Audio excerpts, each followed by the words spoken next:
Welcome back, you guys. So I have less than 24 hours to fix this ceiling. And by fix, I mean make it not look like this. If we look at the rest of this place, we can see that it's in pretty bad shape.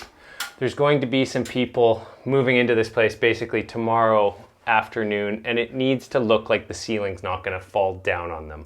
Not just not look like it, but actually not fall down on them. So that is today's task.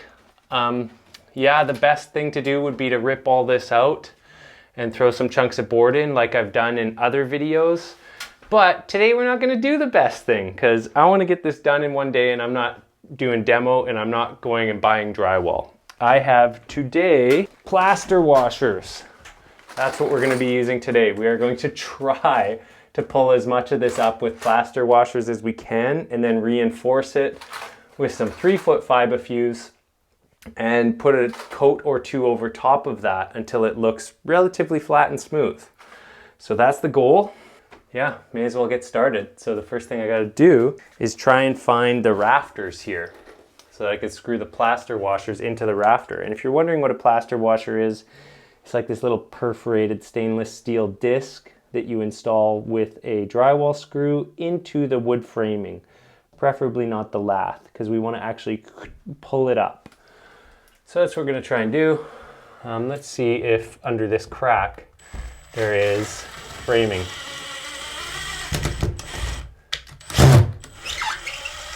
Yeah, I think that was. So let's try a plaster washer and see what happens.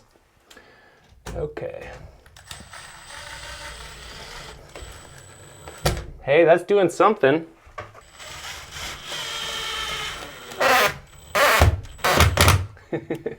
It's just kind of mashing it all up. You guys, today is not necessarily going to be like the Vancouver carpenter you always come to see, which is the do it once, do it right. Today is the I want to get this done in one day and go home Vancouver carpenter. Okay.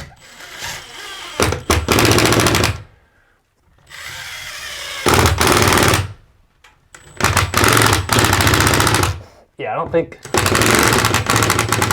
this thing is not gonna let me push the rest of that up. But that's fine. It just needs to look kind of smooth and not fall down. Nobody said it had to be flat. Good thing I got 3 boxes because I think I'm gonna need them. Okay, so I bet you this is the next stud right here. I bet you it's somewhere here. Yes, it was. I'm just going until it looks like it's gonna crack and stopping right before. I probably should have scraped the paint off first as well. Oh, dang it. That's good.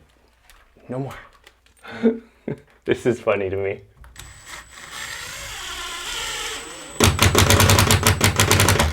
It's become very clear to me that I'm never gonna get this ceiling actually pulled up tight.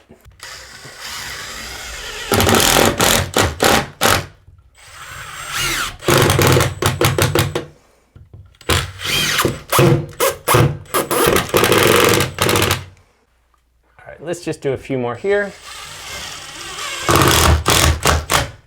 Really testing out these things today. I've actually never used plaster washers. I've always just demoed the plaster.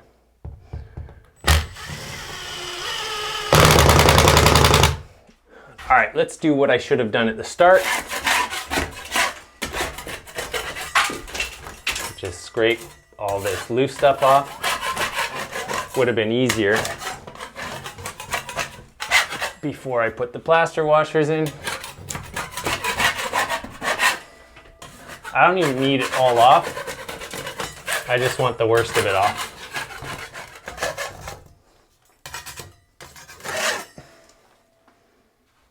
Looks good for my house. I wanted to use the hose, but it's not working out so well yet. Oh, almost, almost. Come on. Come on. You can do it.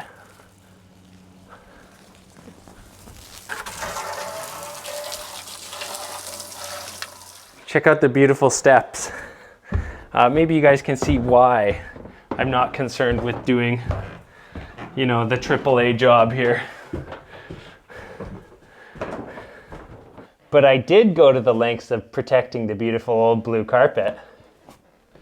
Okay, first fill, concrete fill for sure. So this is a product that's used for skimming out concrete ceilings, has a little bit of aggregate and a little bit of fiberglass in it and really good adhesion.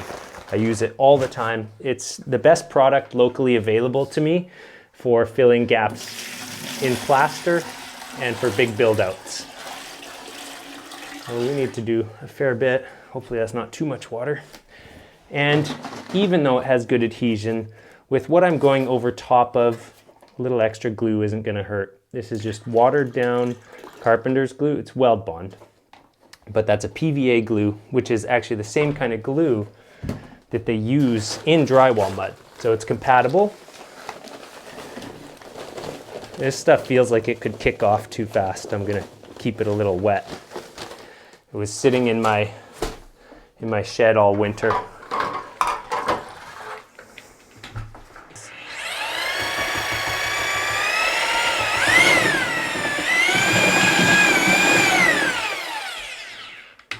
Way too thin. Good thing I got some other stuff.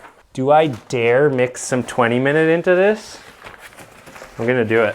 This could really bite me because this bag of 20-minute for some reason has been setting in like 10 minutes for me. And even though that's 45 to an hour,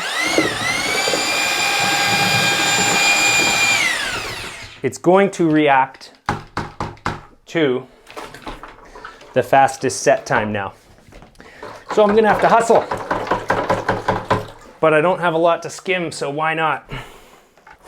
Okay, let's get this done. Fast as possible. The 20-minute might actually help because I want to go get lunch and a coffee. But I still want it to be done by the time I get back. So right now, the name of the game is just making it semi-flat. All the nasty stuff filled in.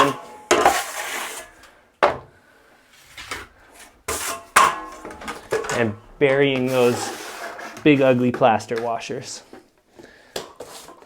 The faster I get this stuff on the ceiling, the better. Oh, this is wet. I'm gonna, yeah, got the old mud wristwatch. Happens. I didn't push hard enough. A huge glob just fell off of there.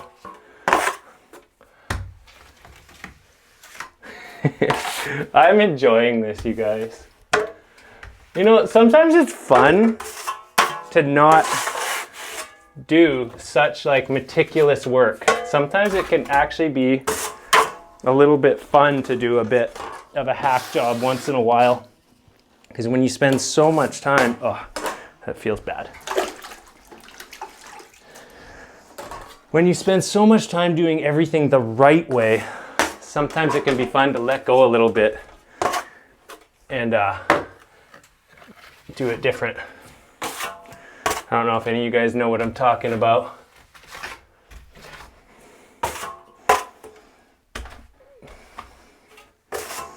But like, you know, a crusty old basement reno versus a nice custom house, right?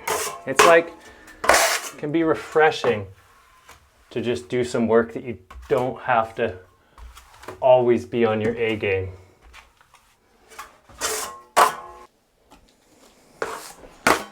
I should turn around so I can see you guys. Hello. You're actually a camera lens. I'm not talking to you.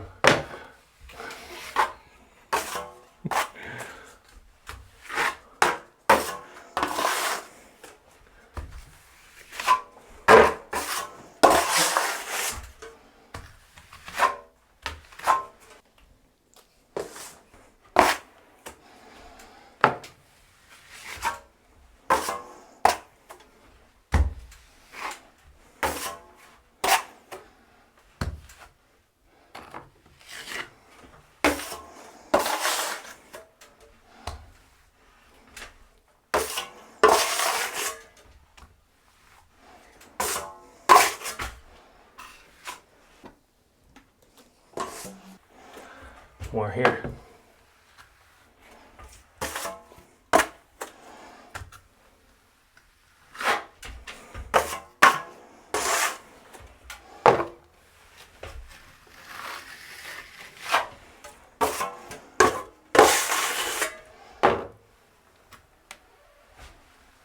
Let's hope that just the weight and the moisture of all this doesn't pull it down. Okay. Hey, see that? That's like almost slightly not that bad. Okay, there's our high spot.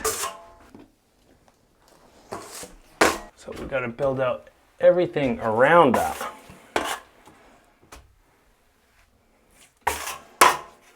To the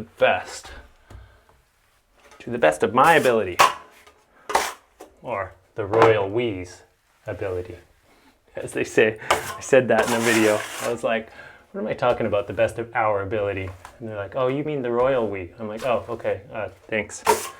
Neat info.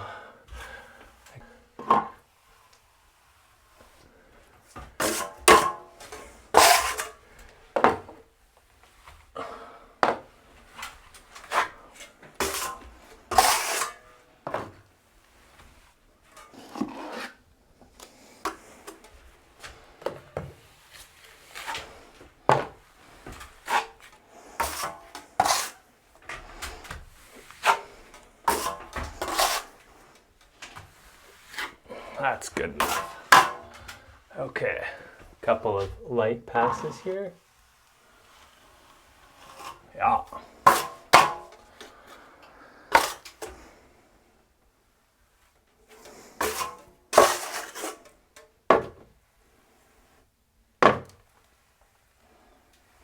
It's hard to even get close to flattening anything out when you start getting unevennesses of like half an inch or more over 6 inches.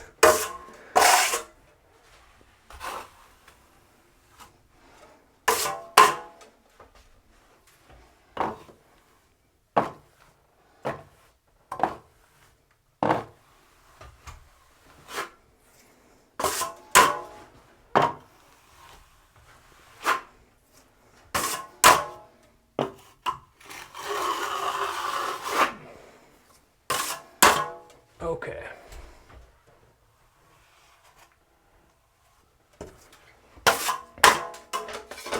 Got a few little high spots. A few little high spots, that's funny.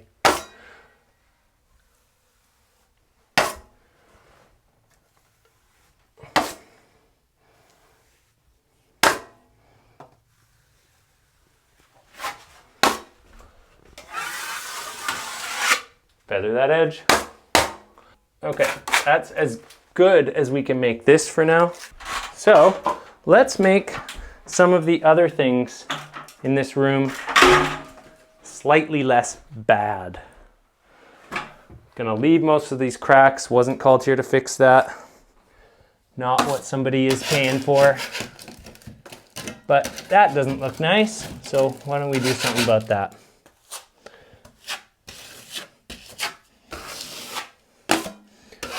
All right. And come and look at these. You guys got to get a good look at these. Look at that. That's glorious. So, you know, and I wasn't even asked to fix any of this, but I'm here. I'm here.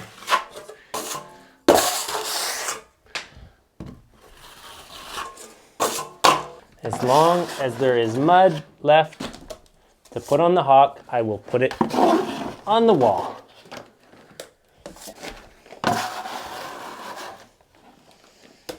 You know, I've never bought any fancy bucket scoopers. I still just like the 6-inch the best. With a little technique, you can get what you need out of there. You guys may have noticed that. I'm not the type to get fancy tools. In general, I use the same tools for a long time. Most of my power tools are becoming old models, It's kind of funny. I'm like becoming my dad, you know, because like I'd look in the, when I was a teenager, I have teenagers now, believe it or not. Some of you guys might think I'm younger, but I'm in my early 40s and I have teenagers. But I would be looking at my dad's old tools from the 80s, be like, that guy's so old. And now I am the dad with all the tools, the old tools from the early 2000s that still work, by the way. That's good enough. Okay, time for a coffee break. Let this set up and then we'll see what we can do. Okay, while this is setting up, and it's almost there, but on the outer edges, it might peel a little bit. But while it's setting up, let's get some of this 3-foot wide fiber fuse cut.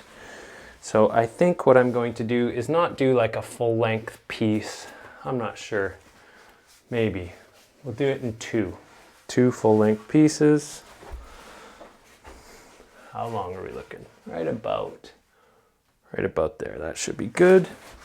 This stuff is the best. It's like a giant bounce fabric sheet that doesn't smell like a bounce fabric sheet. I'm wearing gloves because it makes my hands and arms super itchy. It's kind of nasty stuff in a way. Like, it's a good product, but I don't like working with it. Itchy, itchy, itchy. So this is basically what's going to hold it all down. Or I should say hold it all together and kind of anchor it all to the ceiling. Like, we put those plaster washers with screws to just generally hold the whole thing up there. And then this is going to stop like chunks from being able to fall out, because it's all going to be, it's like a uniform layer over top. You know, the same way like the paper face of drywall holds in crumbly gypsum. Same idea. Crumbly gypsum. Okay, before I mix up my next batch of Quickset, I am going to scrape down any major high spots. It almost seems ridiculous at this point, but I'm not sure if you guys can see it. There's plenty of ridges that need to be taken down. Is any of that registering on camera? Probably not, because of where the light is. See it? We don't need to flatten it up too much, just enough. That's a good one. The side of the trowel can work nicely, but I am kind of chuckling to myself that I'm even going to the lengths of flattening stuff out when it's so not flat to begin with. I do find it slightly humorous.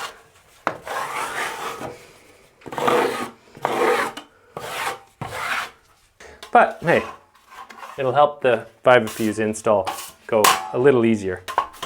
So I even went to the lengths of getting a brand new clean bucket to help reduce the likelihood of my 90-minute kicking off, because we're going to use 90-minute to install this fiber fuse and hopefully get enough time out of it to coat the ceiling again right after. A little bit of insurance.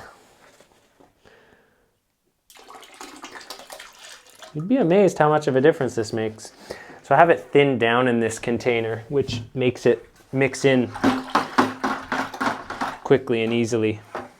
If you just pour like straight glue in, it's just going to go in there and be swirlies in there. It won't actually disperse, not without mixing it. That's how you open a bag.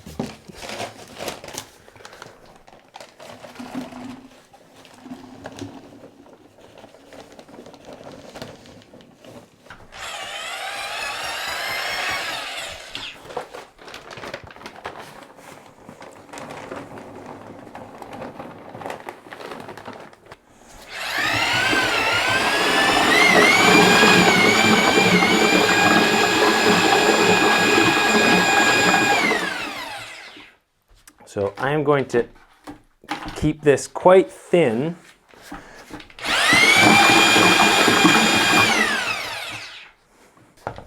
tiny bit thinner. I don't want it to kick off. Although mixing it too much can make it kick off fast too. It's good enough. Just go with it.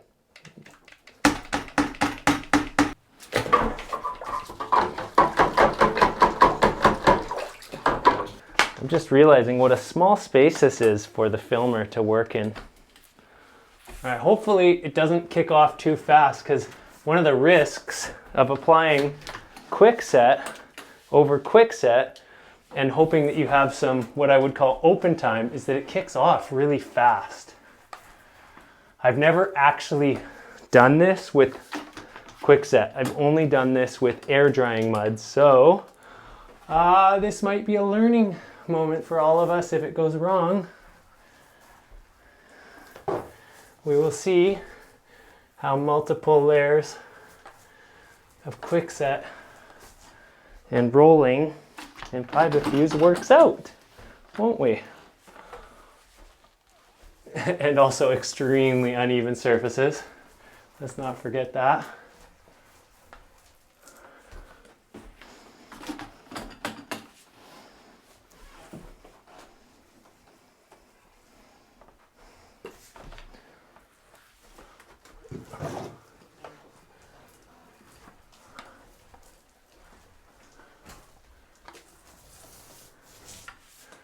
I think that's wide enough.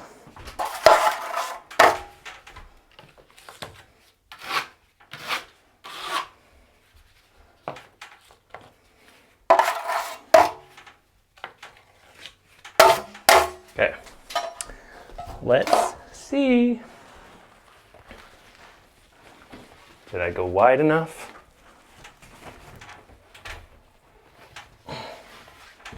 Yeah.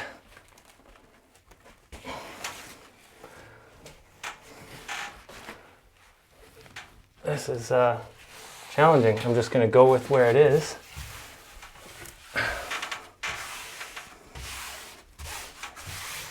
And I'll cut off the excess in the corners.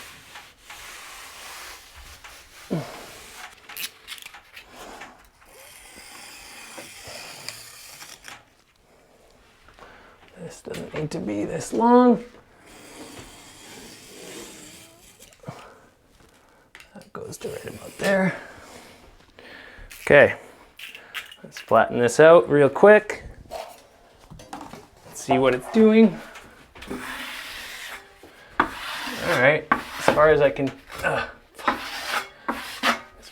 tell, there's a little bit of workability, but I could maybe apply the next coat a bit thicker.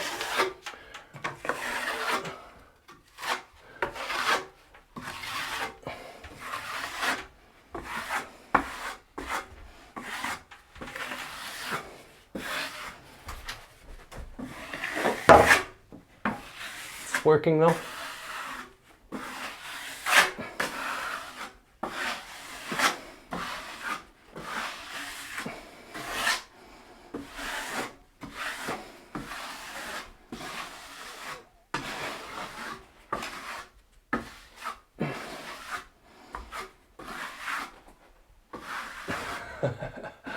It's nice to see it actually working out. And we got one spot right here where there wasn't enough mud. The beauty of fiber fuse is you can wipe it through from the top to some degree.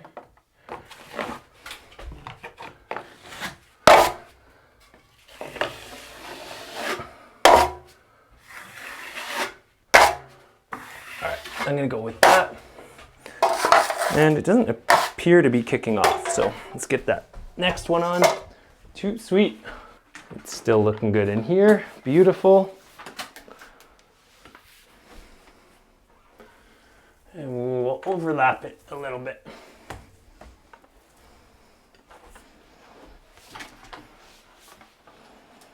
I should have brought a shorter pole today. I hate it when that happens.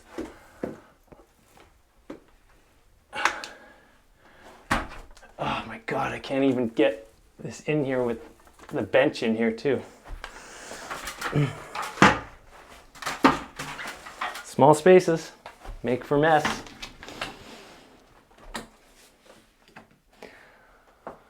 It's okay, I protected that beautiful blue carpet. Ugh, not the walls though.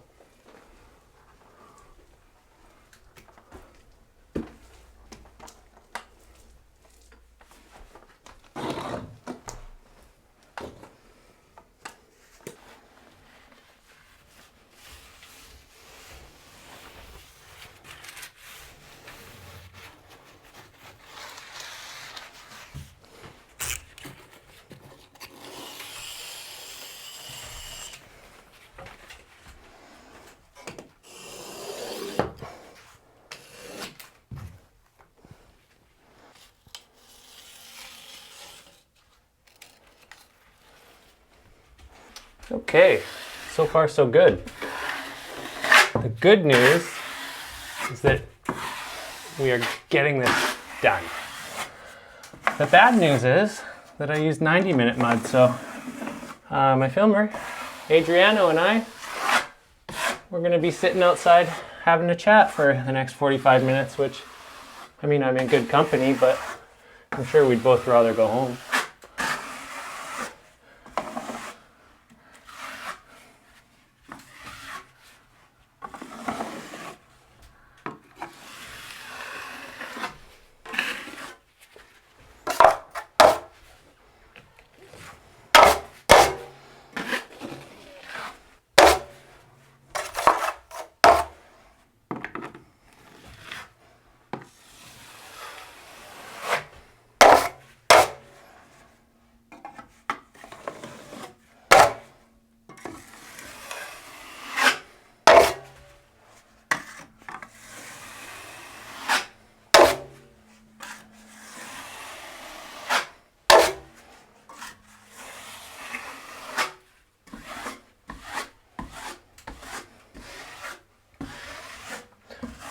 If you see that you can't get the mud through it enough, you can kind of work it. Get that stuff to go back and forth until you can see it really working its way through. Some of these really uneven spots ate up a bit more mud than the flatter spots.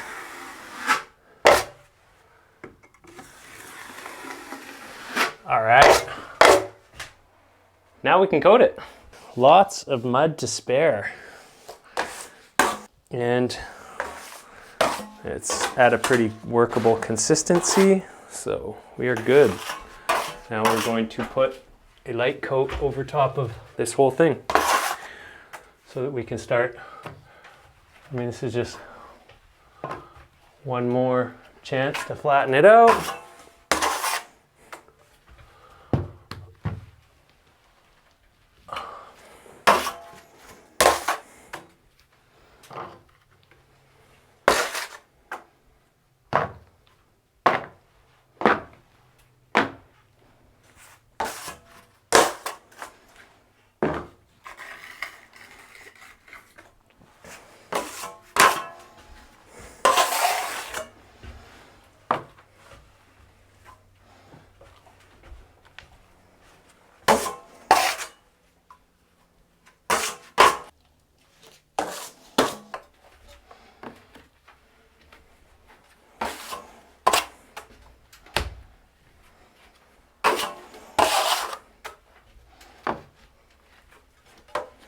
That's right there.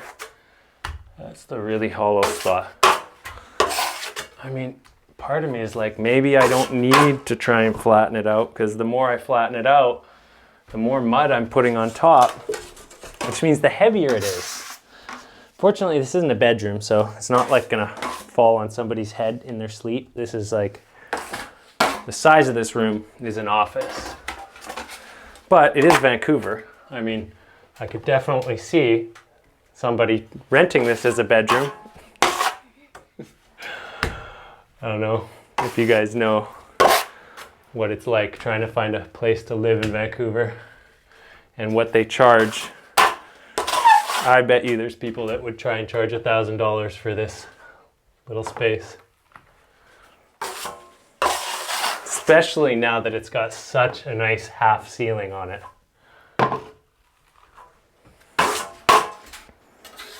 Get a little more mud right here.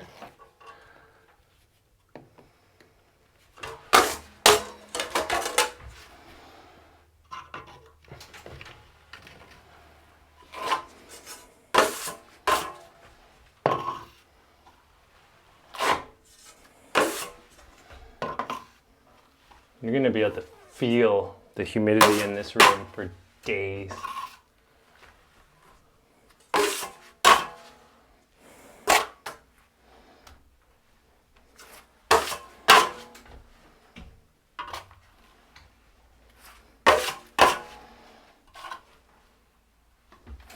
That's filling in that spot well when I go that way. Okay. It's nice to see the shape of flatishness, the illusion of flat starting to take shape in here.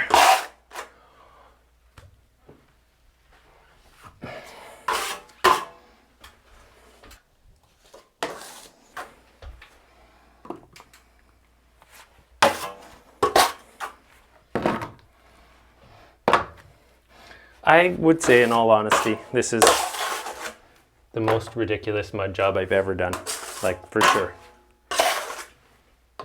But hey,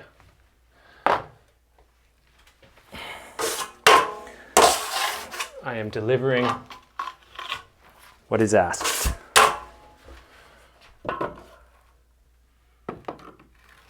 There's something to be said for that, even if you don't think it's the best.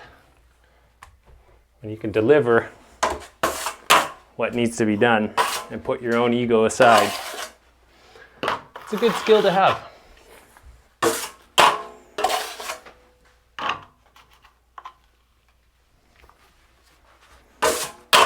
I feel like I have so many blobs on my face, and it's driving me crazy. Does my face look like my arm right now? Yeah, a couple spots. Yeah, the shoulder really took it. Pigeon farming.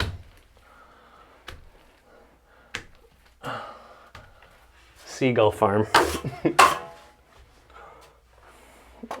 What do you do? I work on a gull farm.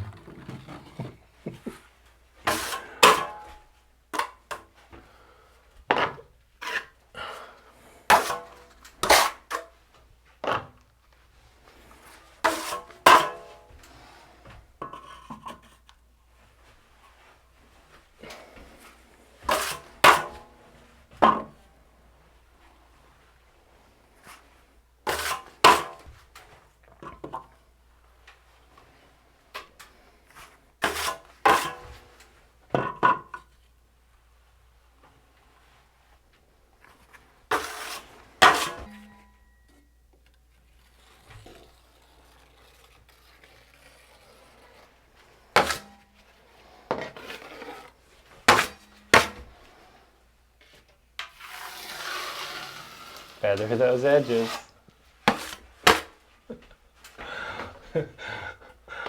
It feels so funny to me saying all my sort of best practice quotes on this job.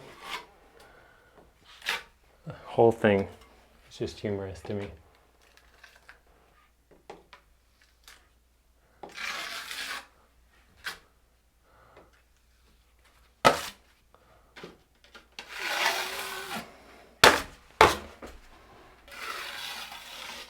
All right, I could mess with that all day. I'm not going to. What I am gonna do is fix a few of these things for the next tenants. I don't think that this place will even get painted, but at least it will look slightly better. You know, it's gonna look like that. All right, so it is time to knock down some of these lift-offs. This is all kicked off, so I'll make sure the camera guy's up close and has a good view of this. But yeah, we've got these spots that are kind of high, And the mud is at the perfect stage where you can just knock them down. If I didn't mention this was 90-minute mud, I don't know how long it's been, but it's been long enough.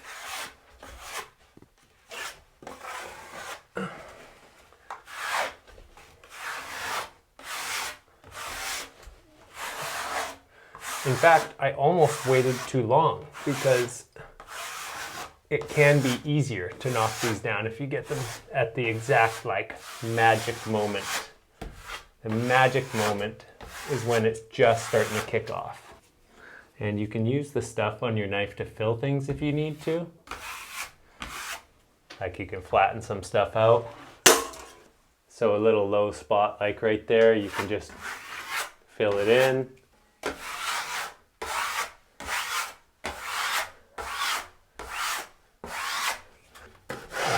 Don't forget to clean out your corners.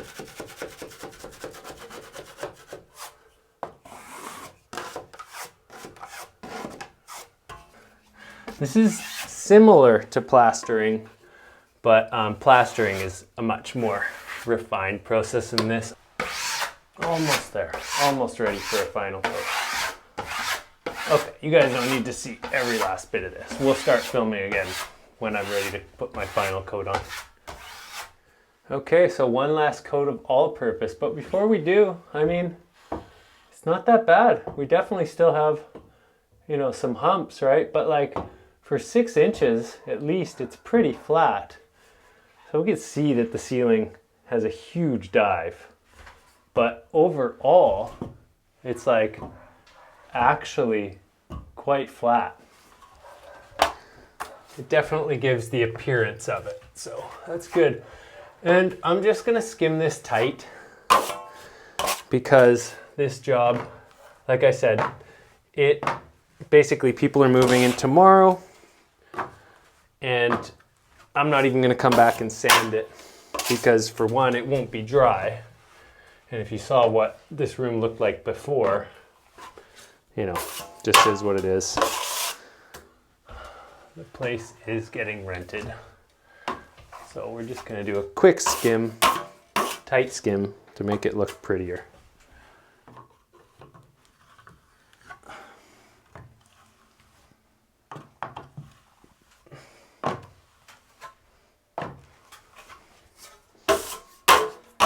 Okay.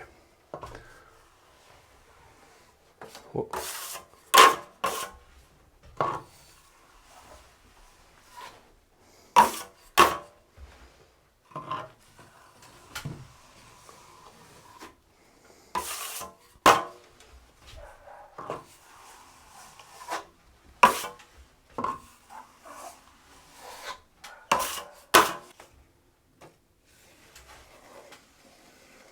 Get that edge cleaned up.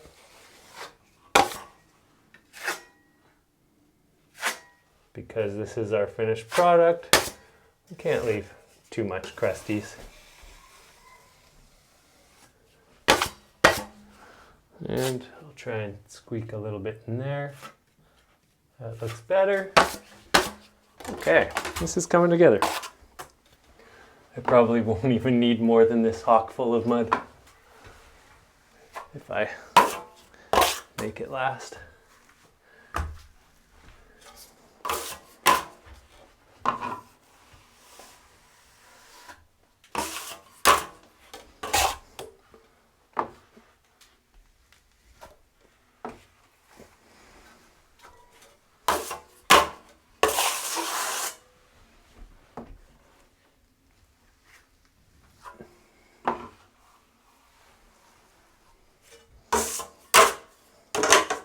I hate it when I get mud on the wrong side of the blade.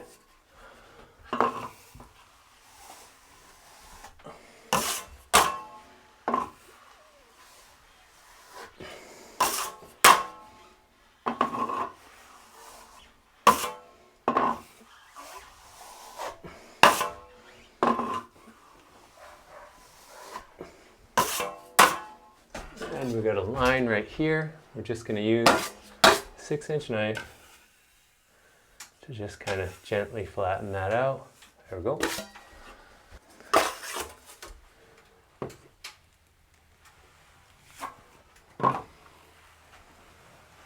if I didn't mention, this is just all-purpose light.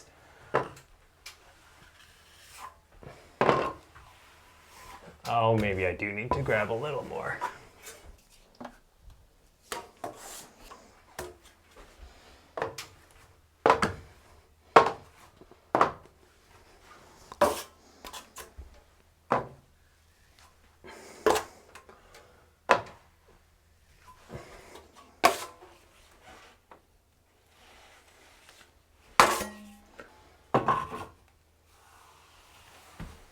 Ah, crusties.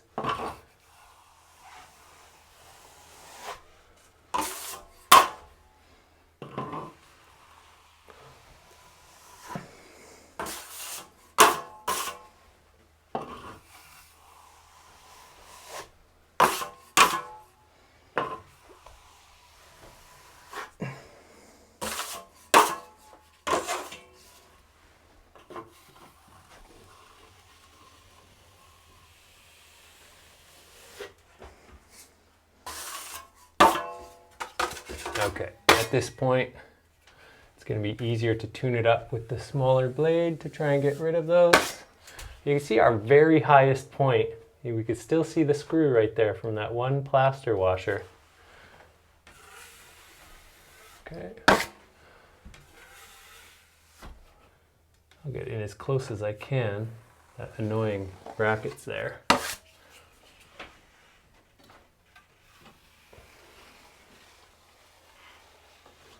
So I'm using the 90-degree corner of this blade to clean this off. If you hold it just right, it does a pretty good job. And so sometimes you get those people that are like, I don't even need to sand. And it's like, okay, I don't believe you. I believe you can get it close enough or get it to the point that it almost looks like it doesn't need to be sanded, or that it's good enough for texture. Like, for example, I've already pretty much gotten this smooth enough for texture. So I believe that you can do that.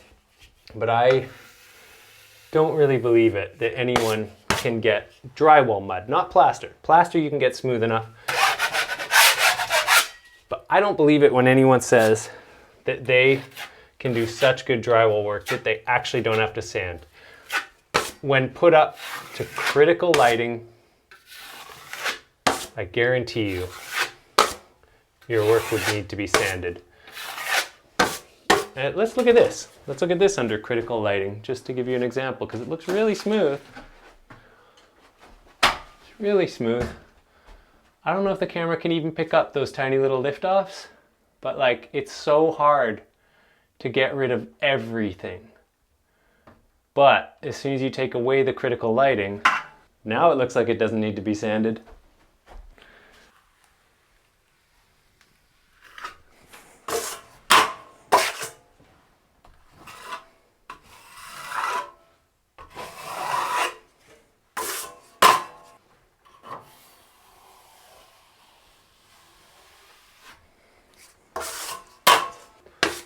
I use my 6-inch knife so much more than I used to.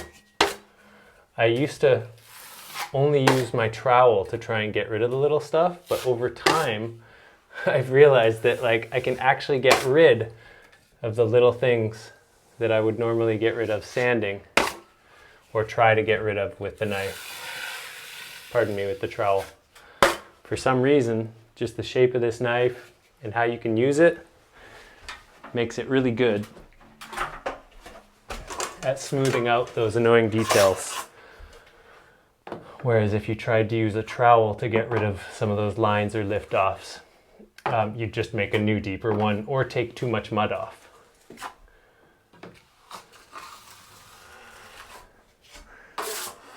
It's generally only on complicated spots that I need to do that. So this ceiling is a complicated spot because none of it's flat. It all has contour. And because it has contour, using a flat tool like a trowel, a large trowel, doesn't always work. So this 6-inch surface with that small curve in it, it's got a curve, that gets in there easier. Well, you guys, it's done. I can live with this. It looks a lot better than when we came in. This wall's nice and smooth now right here. We still have lots of cracks in the plaster, but like, I mean, what do you expect? We showed up here at like 2:30 p.m. today, and the place only has until noon. People are moving in at noon. So, I mean, if you saw what this room looked like the day before and then you show up and it looks like this, I'd say it's an improvement. So hopefully you guys learned a lot in this video, you know, showed you some of the trade secrets and all that stuff. Anyways, I'm tired, I'm rambling. What time is it right now? How long did that take? So we didn't use the fastest setting times, but it's now roughly 7 o'clock. So 2:30 to 4.5 hours, you know, to do all that with a whole lot of going out for lunch and coffee and sitting on the steps chatting, waiting for mud to dry. Words, tired. I should not be talking anymore. Bye guys. Hope your projects are going well, but I hope you're doing even better. Till the next one.